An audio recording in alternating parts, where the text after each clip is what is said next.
수고하고 무거운 짐진 자들아 다 내게로 오라. 예수님께서 초청하시잖아요.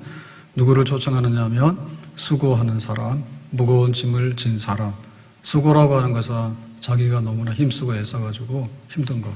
그 다음에 무거운 짐이라고 하는 것은 타인의 강요에 의해서 억지로 지고 있는 짐.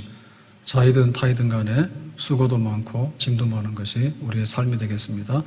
근데 예수님께서 다 내게로 오라 하십니다. 그럼 예수님은 어떤 분이냐? 예수님은 마음이 온유하고 겸손하니 그랬거든요. 그럼 예수님께서는 굉장히 성품이 좋고 인품이 좋으신 분이다. 맞는 말인데, 그런데 섬기는 종이다. 이 온유와 그 다음에 그 겸손의 깊이는 섬기는 종. 근데 섬기는 종인데 어디까지 섬기느냐를 할 때 십자가에서 대신해서 죽으시기까지, 고난받고 죽으시기까지 하신 분, 그분 바로 예수님이시다 그랬습니다. 그 예수님께서는 우리를 초청하실 만한 분이고 또 거기에 쉼을 약속하시는 분인데, 약속하는 것은 바로 쉼이에요. 쉼이라고 하는 것은 행복, 즐거움, 만족함, 휴식, 그거를 의미하는 것이죠. 그러면은 우리는 예수님의 초청을 받아서 예수님을 믿어요. 그러면 예수님께서 약속하신 쉼을 누리고 있는데 진짜로 쉼을 누리고 있는가 아닌가, 우리가 쉼을 누린다고 대답을 해야 되겠죠. 그럼 어떻게 예수님의 쉼에 참여할 수 있을 것인가? 오늘 말씀 29절에 보니까 이렇게 말합니다. 나는 마음이 온유하고 겸손하니 나의 멍에를 메고 내게 배우라. 그리하며 너희 마음이 쉼을 얻으리니.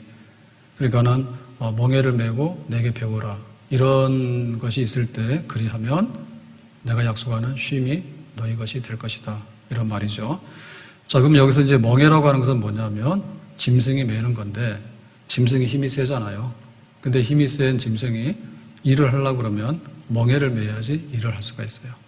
그러니까 이 멍에가 있어야지 되는 거예요. 근데 이 멍에라고 하는 것은 혼자 매는 것이 아니라 둘이 함께 매는 것이 멍에입니다. 그러니까 누구하고 멍에를 매느냐? 예수님하고 우리하고 멍에를 매는 거예요. 그래서 이것은 뭐냐면 배우는 관계거든요. 스승과 제자의 관계, 배우는 관계예요. 만약에 아주 거짓말하는 사람하고 멍에를 매면은 결과는 그냥 거짓말에 속는 거죠. 그러고는 그냥 되는 대로 막 말하는 사람하고 멍에를 매버리면 그냥 뭐 그럴 수도 있고 안 그럴 수도 있는 거죠. 그러니까 예수님이 스승이고 우리가 제자인데 예수님의 멍에를 매라. 다시 말하면 예수님의 생각이 나의 생각, 예수님의 마음이 나의 마음, 또 예수님의 행동이 나의 행동, 그 예수님과 한 걸음 한 걸음, 예수님과 하루하루, 예수님과 일주일을 살고 또 예수님과 1년 365일을 살고 그렇게 멍에를 메고 똑같이 한 방향으로 한 마음으로 협력해서 가는 관계, 그런 관계를 이루도록 해라. 그러면 예수님께서는 제자들과 멍에를 메는 것을 3년 반 동안 제자들에게 배워서 가르쳤잖아요. 제자들 배웠잖아요. 무엇을 먹고 마시고 입을 것인가, 의식주가 굉장히 중요하죠.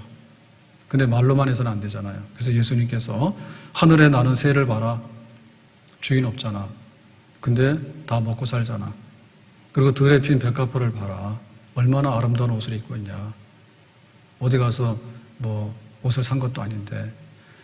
그러니까는 생활 속에서 우리의 모든 양식은 공급한다. 걱정하지 말아라. 이렇게 가르치는 거죠.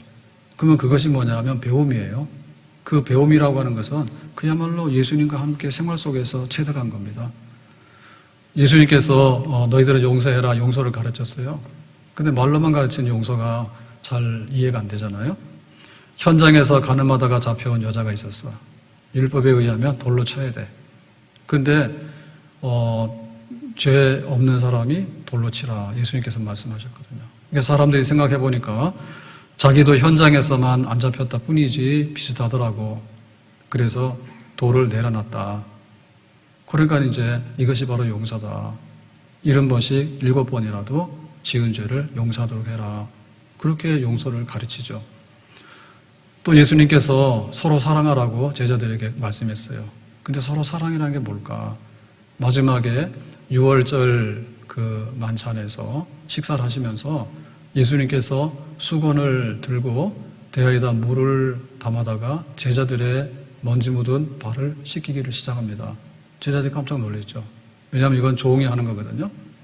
그런데 예수님은 스승인데 제자들의 더러운 발을 씻기시는데 하나도 아니고 하나둘 하다 보니까 거기에는 가룟 유다까지 있었어요. 예수님이 팔아먹으려고 했던. 이게 바로 사랑이다고. 너희들은 서로 사랑해서 내 제자인 것을 보여주도록 해라. 이렇게 예수님이 가르치죠. 두려워하지 말라, 나다라고. 갈릴리 바다에 풍랑이 막 일어나니까 귀신이다 그 제자들이 막 두려워 떠는 거예요. 그래 두려워할 필요 없어. 그래서 파도 바람 부는 거 조용해라 라고 하니까 갈릴리 바다가 조용해졌거든요. 그리고 예수님께서 물 위로 걸어오셨어요. 그러니까 세상에 파도가 치더라도 겁낼 거 없어. 두려워하지 마. 나야. 나를 믿도록 해라. 이렇게 해서 예수님의 제자들을 또한 가르쳤어요. 바리새인들이 길거리에 서서 기도를 하는데 너무 멋지게 기도하는 거예요. 성경 말씀도 잘 알고 기도도 유창하게 잘해. 그러고는 이제 나는 금식해서 기도합니다 라고 하는데 사람들이 볼 때 우리는 배고파서 먹어야 되는데 바리새인은 대단하네. 금식해서 어떻게 기도를 할까? 이렇게 하는 거지. 그래 이 기도는 잘못된 거야. 골방에 들어가서 아무도 보지 않는 곳에서 하나님께 은밀하게 말씀하는 것이 기도야 라고 기도를 가르치면서 너희는 이렇게 기도하라. 하늘에 계신 우리 아버지요. 이렇게 기도하잖아요. 그러니까는 예수님과 우리의 관계가 어떤 관계인가에 따라서 쉬게 하리라라고 하는데 쉼이 우리의 것이 될 수도 있고 안 될 수도 있다. 그러니까 예수님하고 상관없이 살면은 상관이 없는 거예요. 그리고 예수님하고 적당하게 하다 보면 그냥 뭐 쉼이 있을 수도 있고 없을 수도 있고 그렇게 되는 거죠. 부부가 둘이 한 몸이 되라 해서 부부가 됐어요. 그래서 이게 굉장히 어려운 일입니다. 그런데 살다 보면 한 몸이 안 되고 둘이 돼. 어떤 경우에는 뭐 집안 얘기하고 또 친구 얘기하고 하다 보면은 또 정치 얘기하다 보면은 부부 간에도 갈라져 가지고 나중에 둘이 아니라 셋도 되고 넷도 되고 다섯도 돼. 그러니까는 그냥 다툼이 나고 멍해가 하나가 아니라 그냥 내 갈 길 가고 또 내 취미대로 하고 내 생각대로 하고 이래가지고는 엉망이 돼버리잖아. 그러면은 뭐 둘이 못 사는 거지. 부모 자녀의 관계도 마찬가지요. 가정에서 부모를 공경하고 순종하고 또 자녀를 양육하고 보호하고 이런 관계가 있는데 이런 관계가 멍해를 매는 관계가 돼야 되거든요. 부모 아니라고. 너 내 자식 아니라고. 그래버리면 이것도 뿔뿔이 흩어져 가지고는 쉼이 아니라 그야말로 그냥 고생, 수고로운 짐만 잔뜩 지게 되는 겁니다. 우리 아이들이 학교를 가잖아요. 학교를 가면 선생님이 있잖아요. 선생님이 한 번 선생님이면 영원한 선생님이 돼야 되는데 학원 등록하듯이 그리고 인터넷으로서 뭐 그 강의 수강하듯이 필요하면 내가 영어 했다가 수학했다가 여기 갔다 저기 갔다 그런 관계가 돼버리면 이거는 멍해를 매는 관계는 아니에요. 단순하게 지식만 얻을 뿐이지 그야말로 삶의 방향이 그 다음에 어떻게 살아야 되고 어떻게 서로 협력해야 되고 이런 거는 가르칠 수가 없는 거죠. 그래서 예수님과 함께 멍해를 매도록 해라. 그래야지 내가 예비한 진정한 쉼, 만족과 즐거움과 행복에 도달하게 될 것이다 라고 말씀합니다. 그럼 예수님의 멍해는 어떤 멍해냐라고 할 때 우리가 매일 수 있는 멍해고 굉장히 쉬운 멍해다. 30절 보겠습니다. 이는 내 멍에는 쉽고 내 짐은 가벼움이라 하시니라. 그래서 이게 멍에를 매는데 우리가 지지도 못할 멍에를 확 매면 우리는 차라리 안 매는 게 낫죠. 왜냐하면 2개, 3개를 내가 다 떠안아야 되니까. 그럴 수는 없죠. 근데 나 혼자 간다라고 생각하면 그냥 자유로운 거예요. 방종이 되고 방탕이 되다 보니까 또 혼자 짐을 지는 거예요.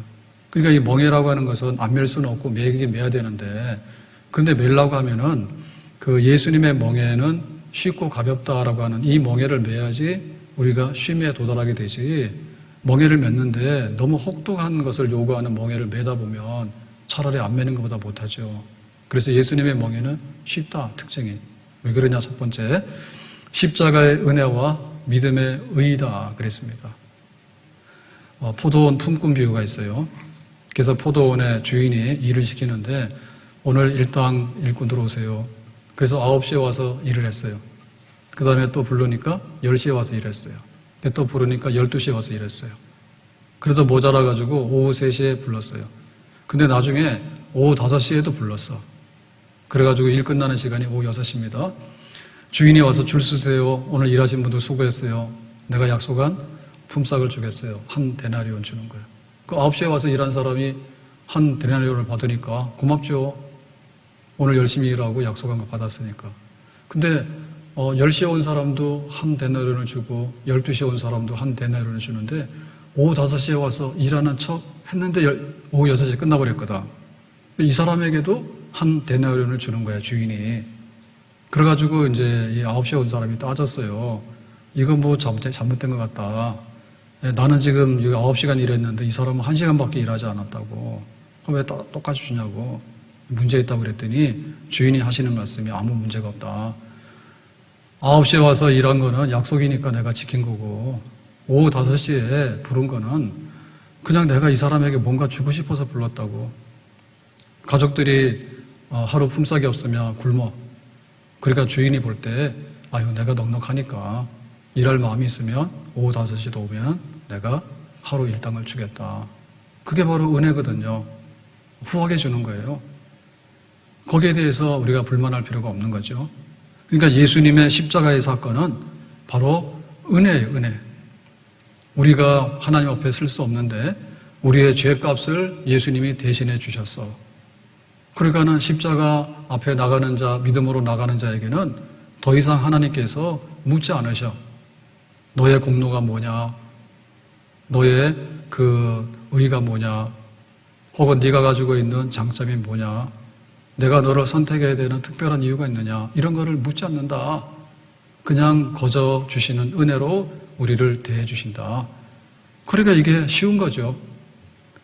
세상에서 나가서 우리가 살면서 어렵다고 느끼는 거는요, 전부 다 우리에게 뭔가 우리의 의를 요구해요. 우리의 행위를 요구해요. 그리고 우리에게 새로운 조건을 요구해요. 그게 거기에 경쟁이 되는 거예요. 뭔가 좀 후하게 대접을 받으려고 하면은 너무나 혹독한 많은 것들을 요구해요.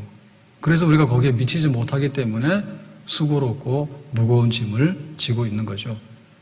그런데 예수님의 십자가 앞으로 나오는 자들에게는 내가 아무것도 요구하지 않을게 라고 하기 때문에 그 아래에 있는 우리들은 쉼을 얻게 된다.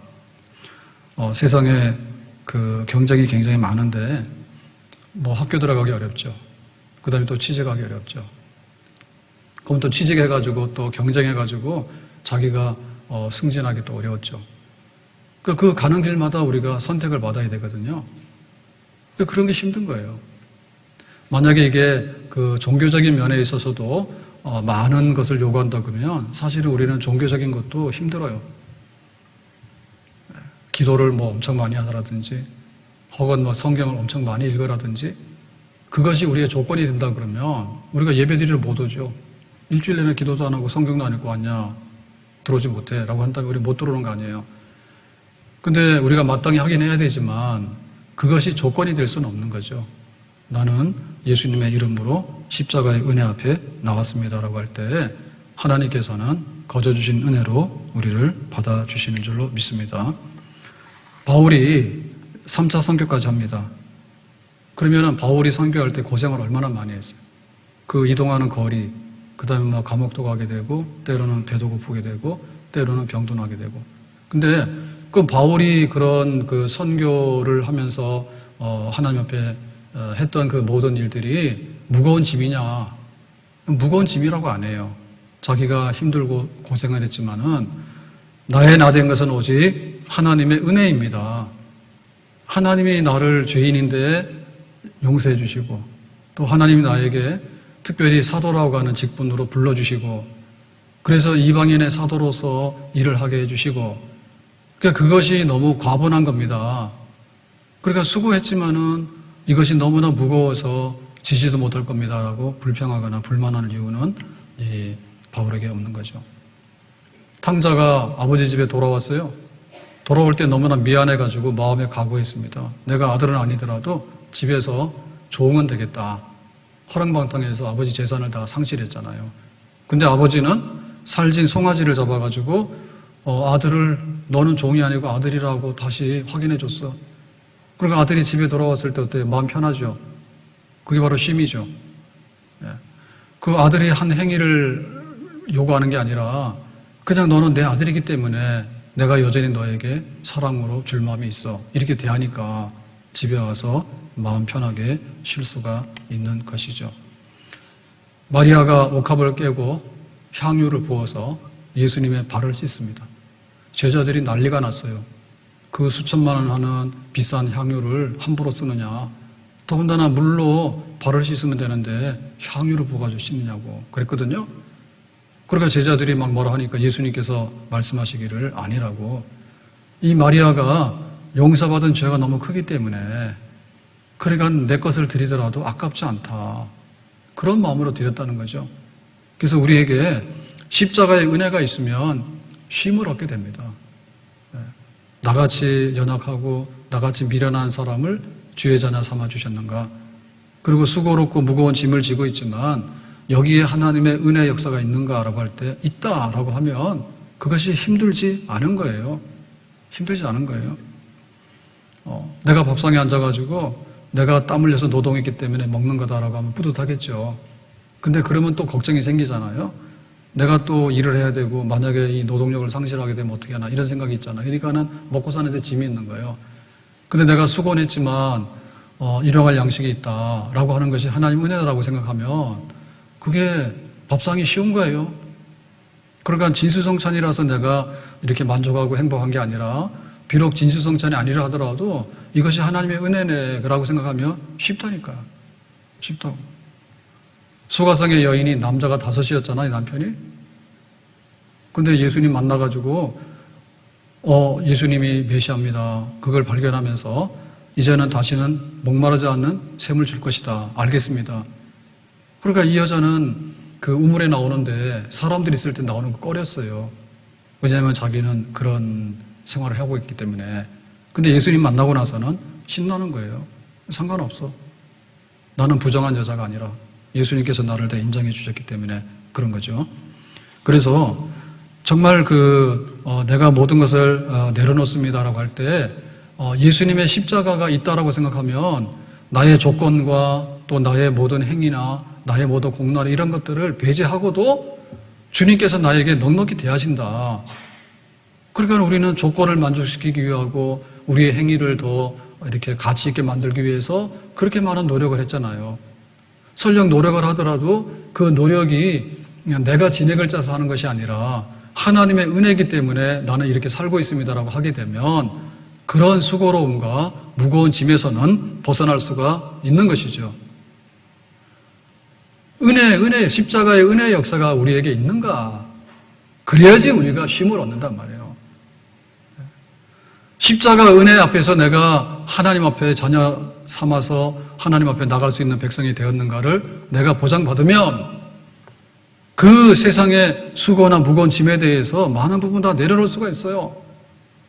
근데 그 은혜를 알지 못하게 되면 언제든지 우리는 거기서 시달리게 되고 내가 이거 해야 되고 내가 못하게 되면 어떻게 되나라고 하는 그런 데서 눌려가지고 끝내 우리는 쉼, 만족, 안식을 어디서든지 찾을 수가 없는 거죠. 두 번째, 예수님의 멍에가 쉽다라고 하는 것은 뭐냐면 은혜의 보좌 앞에 나가서 기도할 수 있는 것. 그것이 바로 우리의 쉼의 비밀이 되겠습니다. 히브리서 4장 16절. 그러므로 우리는 긍휼하심을 받고 때를 따라 돕는 은혜를 얻기 위하여 은혜의 보좌 앞에 담대히 나아간다. 이 보좌라고 하는 것은 하나님이 앉는 자리, 왕의 자리예요. 근데 이것이 왜 은혜의 보좌냐라고 할 때 예수님의 십자가 대속이 있음으로 인해서 변호사가 되는 거죠. 그러니까 이제는 하나님 앞에 나와서 이렇게 구하는 것마다 받을 수 있는 특권, 키를 가지게 된 거죠. 그러니까 이 비밀을 알게 되면 이제 수고하고 무거운 짐들을 기도 가운데서 다 내려놓을 수가 있는 것이에요. 우리가 하루의 양식을 위해서 애를 많이 쓰잖아요. 또 몸이 병들면은 우리 몸이 병들면 안 되기 때문에 병을 치료하기 위해서 애를 쓰고요. 또 가다가 그 사고를 만나게 되면 또 사고를 수습도 해야 되는 거고, 그 다음에 사람들을 만날 때 저 사람이 나에게 도움을 주는 건지 아니면 정말 나에게 해를 주는 건지 사실 우리는 잘 알 수 없어요. 그래서 수고로움과 무거운 짐이 우리는 부득불 굉장히 많이 쌓이는데 그거를 예수님의 십자가 은혜 속에 있을 때 내려놓을 수 있는데 구체적으로 어떻게 내려놓는가 할 때 기도해가지고 내려놓는 거예요. 양식 주시면 우리가 받으면 돼요, 구해서. 네, 병을 위해서 기도해서 병을 고치거나 아니면 병을 지니고도 살 수 있는 은혜를 얻으면 돼요. 우리가 사람들을 만날 때 겉으로 볼 때는 별거 아닌 것 같은데 은혜를 입으면 그 사람이 우리의 천사가 될 수도 있어. 그러니까 그 은혜를 입으면 돼. 그러니까 하나님 앞에 나가서 기도할 것이 얼마나 많은가. 야곱이 130살입니다. 근데 한마디로 말하면 험악한 세월을 살았습니다. 도망가고 경쟁하고 속이고 또 나중에 자기가 속임을 당하죠. 결혼할 때 신부를 바꿔치기 해가지고요. 14년 동안에 노동해가지고 결혼 지참금을 얻거든요. 밤낮으로 일해가지고 나중에 가나안 땅 돌아왔는데 형이 칼 들고 오니까 그냥 야복나루에서 기도하다가 한도 뼈가 부러지기도 하고 온갖 일을 다 당한다고. 그러니까는 그 야곱의 일생이 험악한 세월이면 그거는 우리 모든 그리스도인들이 살아가는데 비슷해요. 우리도 험악한 세월이에요. 태어날 때부터 지금은 시대가 좋으니까 그렇지 그 막 난산이 돼가지고요. 아이도 막 죽고 산모도 죽고 지금은 뭐 이렇게 이런 백신 같은 걸 많이 맞잖아요. 근데 뭐 옛날에 전염병이 얼마나 많습니까? 그러면 뭐 소아마비부터 시작해가지고 뭐 온갖 전염병들이 다 있는데 그런 걸 맞으니까 지금 그 유아 사망률이 적고 좀 성하잖아요. 보면은 살아남는 것도 안다는 것 자체가 기적이에요. 우리 몸에 아프지 않는 게 기적이에요. 머리 아프면 두통 오는 거고 막 눈이 침침하면 나중에 시력이 떨어지고 또 안 보이는 거고 우리 몸속에 있는 그 기능들이 자동차가 수만 가지 부품이 있다잖아요.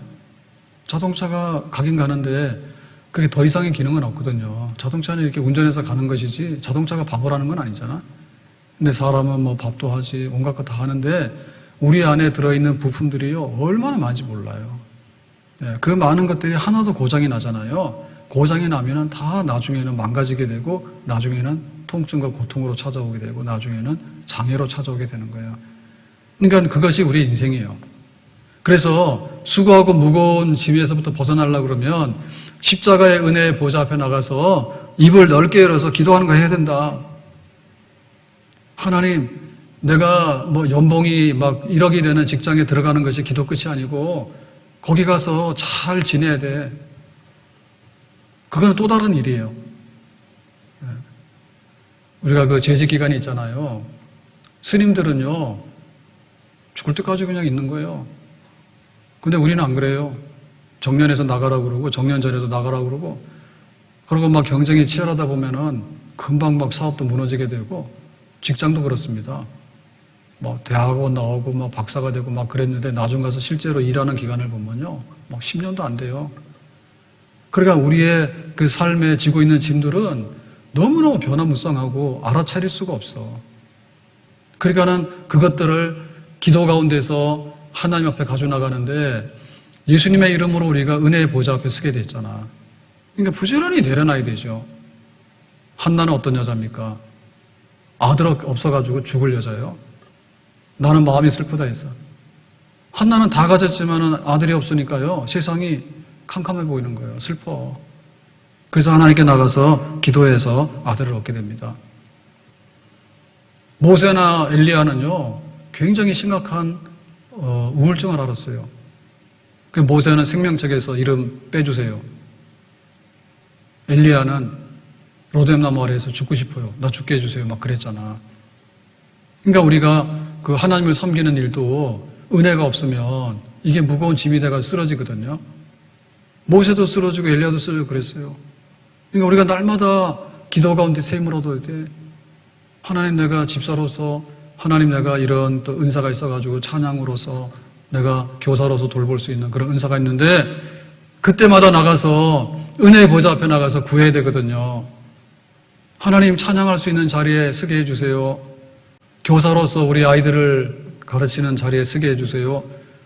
우리가 직장에 나가서 내 자리도 얻는 것도 중요하지만 내 자리에서 행복하게 일을 해야 되잖아. 행복하게.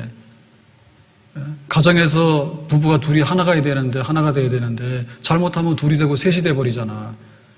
그러니까는 은혜의 보좌 앞에 나가서 기도하는 것이 얼마나 우리에게 힘을 주는 건가. 그래야지 행복이 오고 만족이 온다.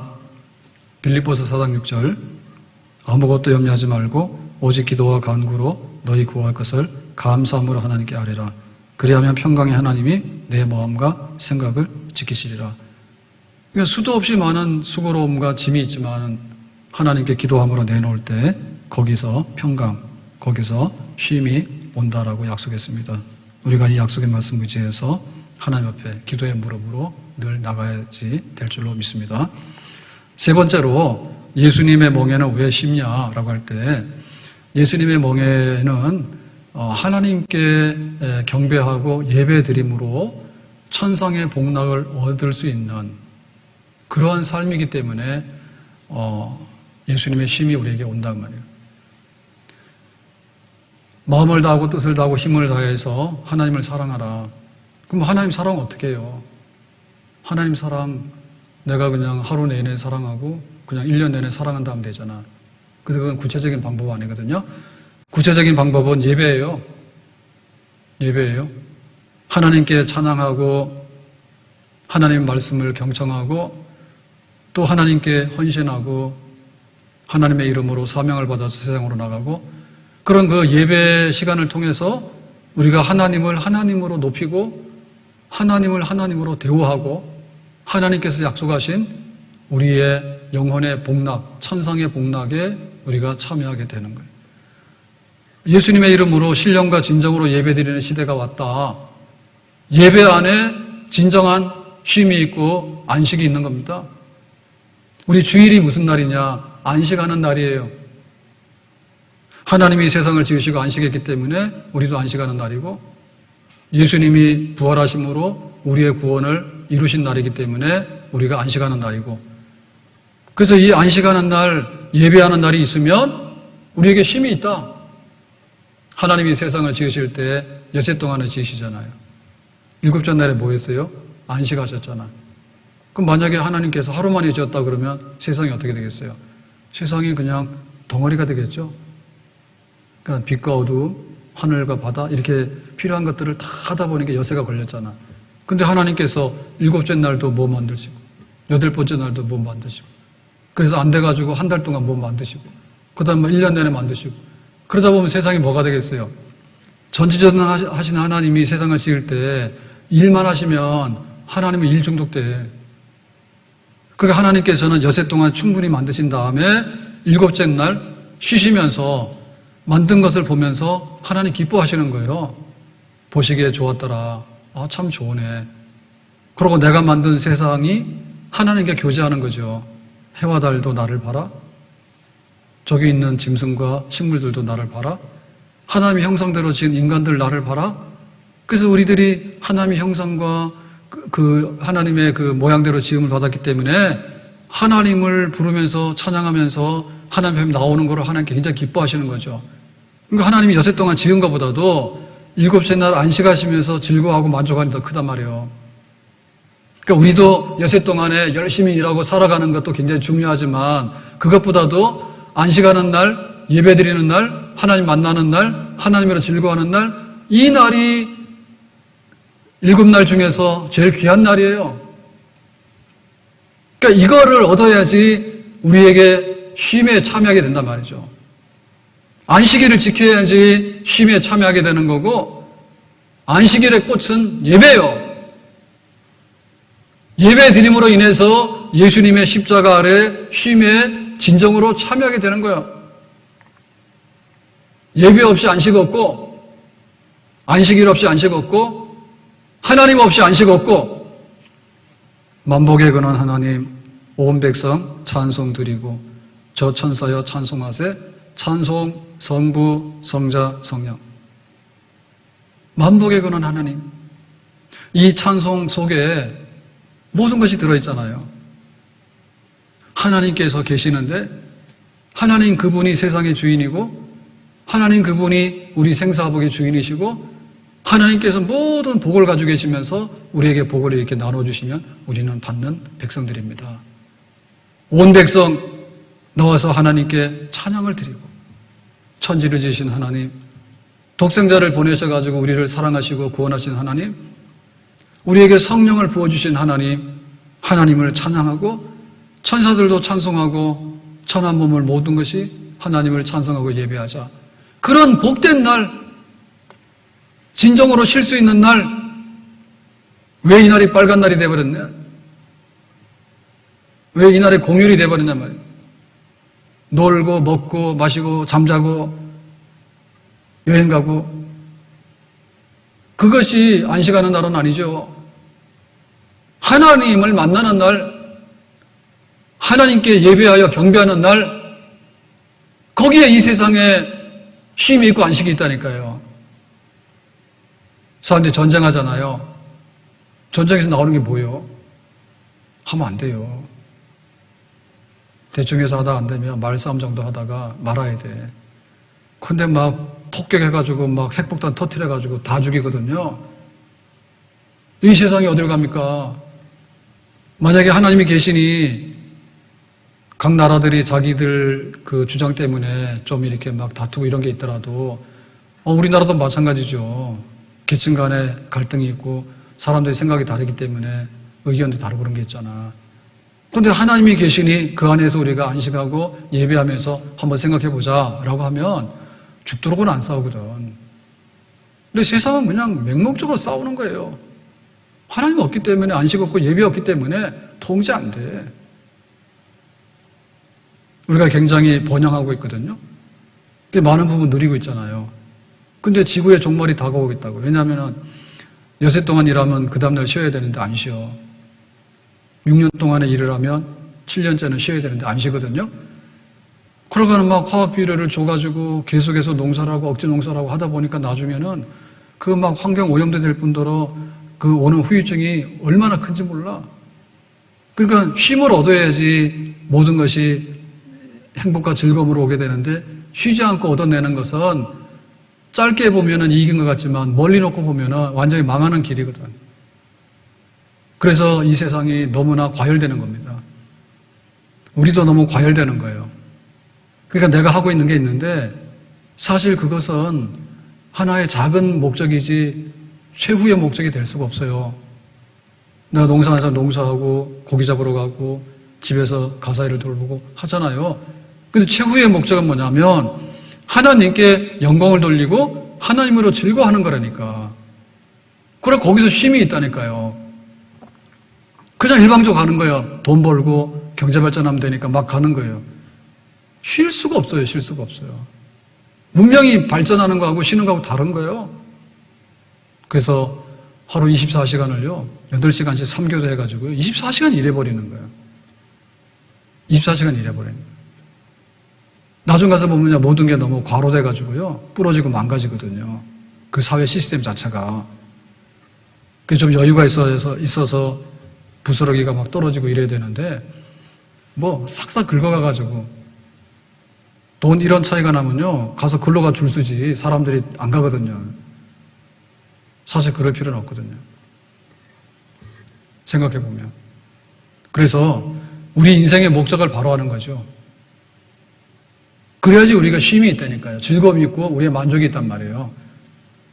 나를 위해서는요 엿새면 충분해요. 최후의 목적이 뭐냐라고 할 때 하나님의 영광을 위해서 바라보면서 그게 나와야지 우리가 쉴 수 있다니까. 우리의 가는 길에 방법이 여러 가지가 있는 거예요. 헷갈리는 거예요. 그럴 때마다 최후의 이 길 안내판은 성경이에요.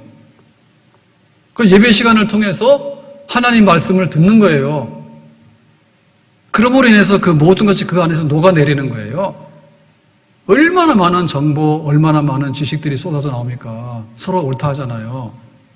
그럴 때 마지막으로 성경 말씀을 놓고 볼 때 이것이 옳은가를 보면서 일로 가야 되겠네 라고 할 때 거기서 만족과 즐거움과 행복이 올 수가 있는 거죠. 말씀하시면 듣겠습니다. 그래야지 힘이 있는 거죠. 마지막에 우리가 헌신하거든요. 내게 있는 모든 것을 아낌없이 바치네. 사나 죽으나 주님의 것입니다. 내가 세상에 나가서 무엇을 하고 살아야 될까? 어디다 힘을 쏟아야 될까라고 할 때 하나님을 사랑하고 이웃을 사랑하고 지상명령을 이루어드리고 이 땅에 그리스도의 이름이 존귀함 드러날 수 있도록 하기 위해서 우리가 산다라고 하는 그런 사명을 부여받아서 가는 것. 안식일 예배 시간, 그 짧은 예배 시간 안에 인생의 목적, 내가 누구의 도움을 받아서 어떤 길로 갈 것이고, 내가 무엇에 헌신해야 될 것이고, 내가 어디에 대한 힘을 쏟아야 될 것인가가 다시 회복되어진다면 쉼을 얻게 되는 것이고, 거기에 만족이 따라오게 되는 것이죠. 오늘 말씀을 맺겠습니다. 주님께서 수고하고 짐 많이 졌구나, 와라 했어요. 그러면 우리는 멍에를 메야 돼. 멍에를 메고 예수님에게 배워야 돼. 그래야지 진실로 예수님 그늘 안에서 오아시스를 만나서 샘도 얻게 되고 우리가 거기서 그늘에서 쉼도 얻게 되는 거예요. 근데 이 관계가 피상적인 관계이거나 혹은 단순하게 지식적으로 하는 관계이거나 혹은 멀찍이서 바라보는 그런 피상적인 관계가 돼서는 안 된다. 멍에를 메고 한 걸음 한 걸음을 주님과 함께 나누면서 가는 관계, 거기에 깊은 제자도의 관계가 있을 때 우리에게 진정한 만족과 삶이 주어진다라고 주님께서 말씀하셨죠. 오늘 우리의 삶이 예수님 안에서 다시 한번 회복되어지기를 원합니다. 은혜의 보호자 앞에 기도의 무릎으로서 쉼을 다시 회복하기를 원합니다. 예배의 시간을 통해서, 안식하는 주일날을 통해서 우리가 진정으로 내 삶의 행복과 만족을 회복하는 그런 역사가 있기를 바랍니다. 예수님의 십자가 아래 나갔을 때 내가 다 이루었다고, 죽기까지 하신 이가 무엇을 아끼겠냐고, 예수님의 이름으로 그 어떤 조건과 어떠한 행위적인 공로를 원치 않으니 나에게 오기만 하면 내가 후하게 대접해서 받아주시겠다고 하는 주님의 조건 없는 초청에 아멘으로 확실하게 주님의 품을 찾아 나가는 그런 주님의 품 속에 들어가는 그런 우리가 되어지면 진실로 약속하신 이 쉼이 우리의 것이 될 수 있는 줄로 믿습니다. 수고하고 무거운 짐진 자들아 내게로 오라. 이 세상에는 수고가 그치지 않는다고, 이 세상에는 우리에게 강요되는 짐이 그치지 않는다고, 세상 살면서 우리의 수고와 짐을 우리가 안 지고 살 수는 없다고. 그런데 나에게로 와서 나와 함께 멍에를 메고 배우게 될 것이면, 내 멍에를 함께 메고 나가게 될 것이면 너희들이 그렇게 힘들지 않을 것이라고 주님께서 약속하신 이 약속의 말씀, 우리의 살아가야 될 길이 되고 우리의 힘이 되는 말씀인 줄로 믿습니다. 우리 성도들 예수님 안에서 쉼을 얻을 수 있는 이 제자도의 삶에 충실하게 우리가 다시 한번 주님과 손잡을 수 있기를 주님의 이름으로 축복합니다. 기도합니다. 오늘 주신 말씀과 같이 수고하고 짐을 많이 졌구나, 나에게로 와서 쉬어라. 그런데 멍에를 함께 나눠 매자고 주님이 초청하셨습니다. 우리가 멍에를 같이 매므로 인해서 진실로 예수님이 약속하신 쉼을 누리며 살아가기를 원합니다. 세상 고달프고 힘들지만은 살만한 세상, 그래도 지고 갈 수 있는 그런 가벼운 짐 되기를 원합니다. 그 안에서 우리가 만족하고 그 안에서 행복하기를 원합니다. 예수님 이름으로 기도하옵나이다. 아멘.